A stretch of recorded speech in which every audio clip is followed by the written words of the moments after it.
Você provavelmente, né, já deve ter visto aí que fisioterapeutas estão atuando na linha de frente da pandemia do novo coronavírus. Mas qual que é a função deles? Muita gente talvez tenha até ficado surpresa, né, com essa atuação aí. Por que eles são tão importantes? Por que eles estão atuando nessa linha de frente? Quem explica tudo isso pra gente é a professora Renata Sampaio. Ela que é coordenadora do curso de fisioterapia do SESMAC. Bom dia, seja muito bem-vinda aqui ao nosso Cantinho Vem Assim. Bom dia, Mara. Prazer estar aqui falando da profissão, que é uma profissão relativamente nova. Sim. Do curso de regulamentação do Brasil, né? Nós temos 50 anos. Em relação a outras profissões, né? É uma profissão mais recente. Então tem muita coisa que a população ainda não conhece do ponto de vista de área de atuação mesmo. E aí, nessa pandemia, a gente teve a oportunidade de conversar e mostrar à população outras áreas, outras especialidades da fisioterapia. Isso. Vamos então falar como é que o fisioterapeuta está atuando nessa pandemia do novo coronavírus? Perfeito. Então, nós somos profissionais de linha de frente na Covid-19. Sim. Existe uma especialidade na fisioterapia chamada fisioterapia e terapia intensiva, que está junto da equipe lá na unidade de terapia intensiva, no paciente crítico. Então, recebendo esse paciente, monitorando.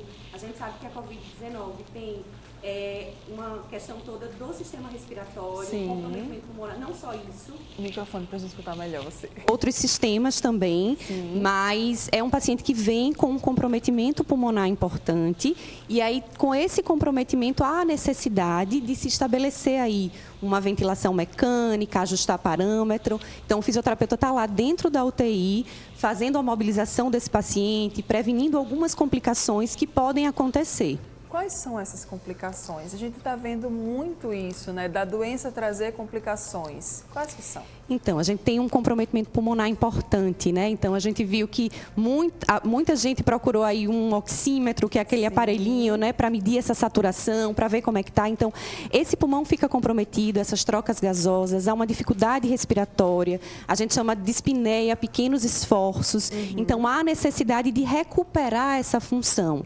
E aí, muitas vezes, eles evoluem para a necessidade da intubação. Então, eu preciso de um suporte ventilatório, eu preciso que esse pulmão aí, enquanto está no processo de recuperação, seja auxiliado por uma máquina e essa máquina ela precisa ser regulada pelo profissional.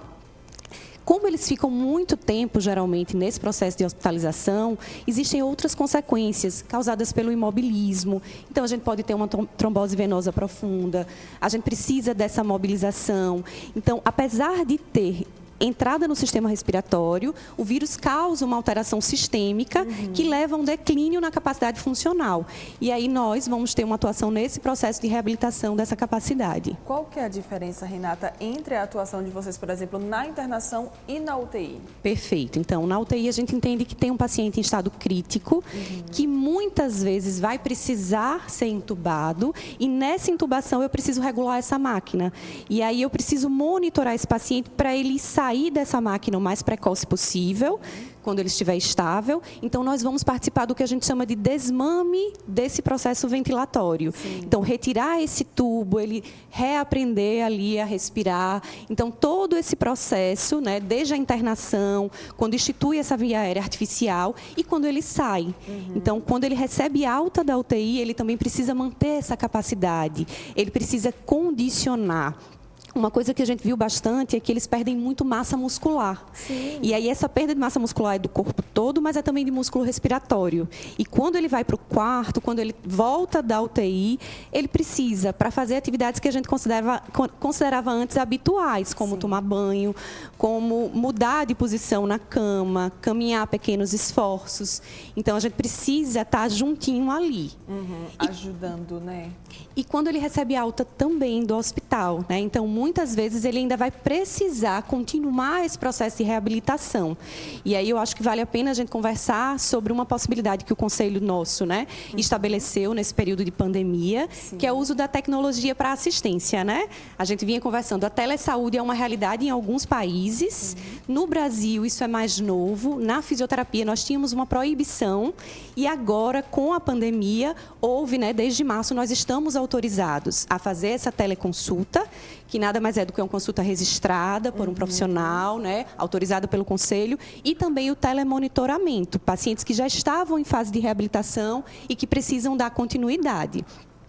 Uma coisa interessante é que a gente participou muito também das barreiras sanitárias. Então, Sim, os municípios, eles têm toda essa questão do cuidado, do controle da pandemia. Então, muitos profissionais fisioterapeutas ingressaram no mercado também através de estar lá nas barreiras sanitárias. Bem legal. O que eu achei interessante, que eu também tenho acompanhado, é que tem muita gente que não, por exemplo, não precisou ser internado, não precisou ir para a UTI, graças a Deus, mas que ainda assim teve aqueles sintomas do cansaço, da falta de ar, e que acabaram precisando de uma fisioterapia respiratória após, mesmo sem precisar ir internado.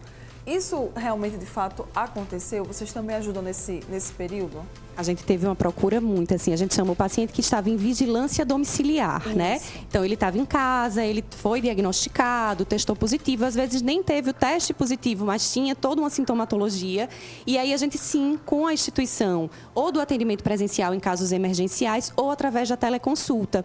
E é interessante, porque quando a gente trabalha com a teleconsulta, a gente pode utilizar materiais que ele tem em casa para fazer esse processo de reabilitação.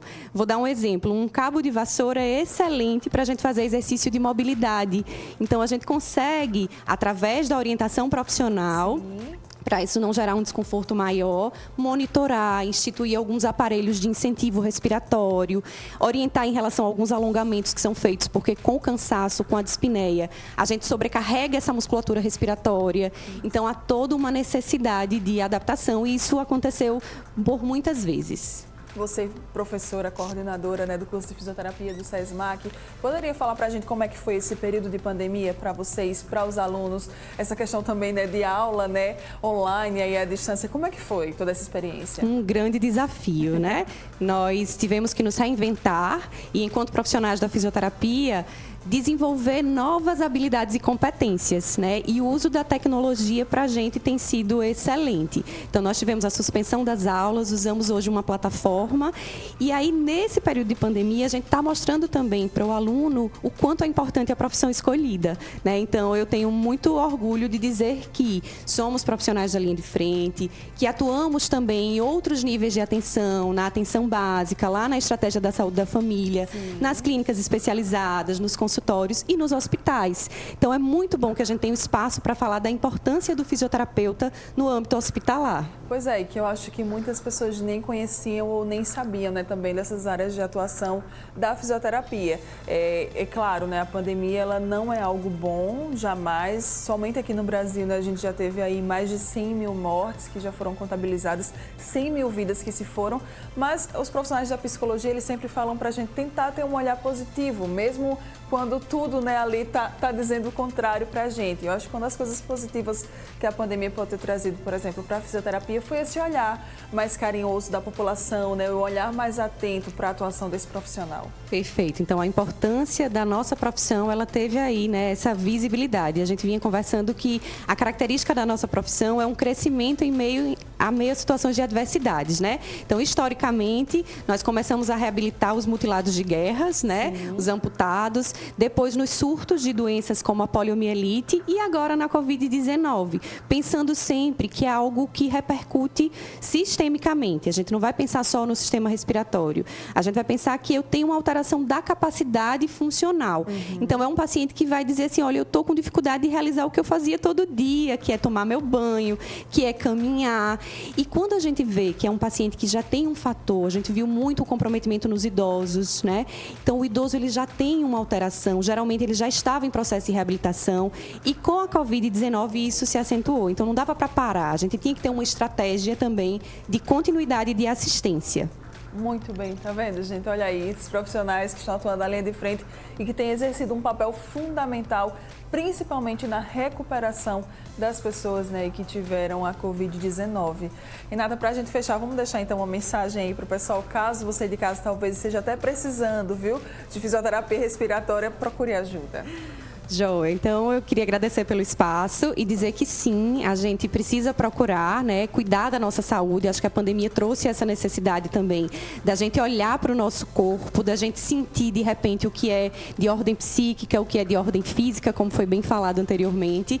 E sim, a gente precisa ter o cuidado de, enquanto tiver esses sintomas, procurar toda uma equipe, o fisioterapeuta faz parte dessa equipe. A gente espera que na vigilância domiciliar não evolua para a necessidade de internação, mas se se houver a necessidade, que vocês tenham no profissional fisioterapeuta um profissional de referência, junto com a equipe, que é tão necessária para a gente passar por esse período o mais rápido possível, com menos sequelas e que tudo volte ao normal o mais rápido possível também. Isso. E se você também, durante esse momento, ficou observando a profissão e se interessou, né, aí por ela, talvez você tenha, nossa, acho que eu quero fazer fisioterapia, pode contar com o SESMAC. O SESMAC tem um curso maravilhoso, super equipado, estruturado, né, para oferecer o melhor de ensino a essas pessoas. Exato. Eu aproveito para dizer, né, que nós estamos com um sistema de triagem, né, dos pacientes que receberam alta após Covid-19, do Hospital Metropolitano, do Hospital da Mulher, que tenham a necessidade dessa teleconsulta, de um encaminhamento para assistência, que entre em contato, que a gente está fazendo a seleção desses pacientes, para que os nossos alunos também tenham essa vivência, mas não só por isso, para a gente também exercer o nosso papel enquanto responsabilidade social. Isso mesmo. Então, mais informações, acessa lá as redes e o site do SESMAC, tá? Renata, muito obrigada. Maravilhosa. Obrigada mesmo. Prazer foi Só podia meu. ser irmã da Marcela, né, gente? Obrigada, viu? Obrigada, Bom dia. Você que está aqui, ó, ligadinho com a gente, muito obrigada também pela sua companhia conosco nesta segunda-feira, né? Começamos a semana juntos, começamos a semana bem. Muito obrigada mesmo, mas amanhã eu te espero também, tá? A partir de 9h30 da manhã tem mais programa bem assim. Tchau, tchau. Maravilhosa semana aí para você.